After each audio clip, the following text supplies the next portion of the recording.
Што со домашните миленици доколку имате потреба да заминете надвор од градот на ден, два или подолг временски период?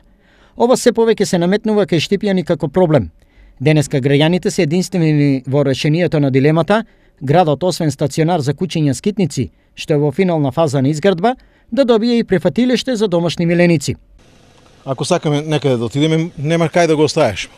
А би било пожелно да има таков стационар, да се остави тоа куќе, да можеш на рад да отидеш да завршиш работа. Па треба.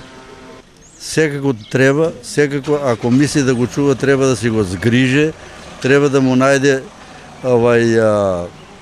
место за живење, соодветно место што одговара, што не смета на околината, да речем.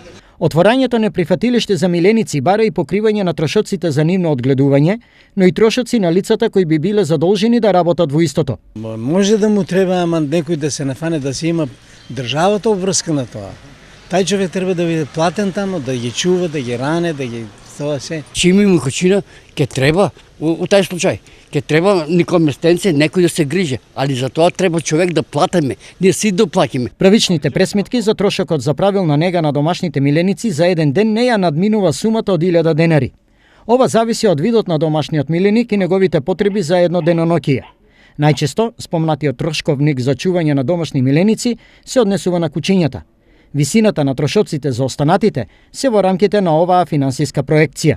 Да има кој да му даде храна и водичка да му даде, да биде згрижено, да не скита, да не го оставаш. И хигиената. Во отсуство на официјална статистика, правичните проекции говорат дека во Штип 1/3 од домаќинствата имаат свој домашен миленик. Токму затоа, размислувањата кај Штипјани, градот да добие своевиден хотел за домашни миленици, е се погласна и поизразена. На потек се локалните власти.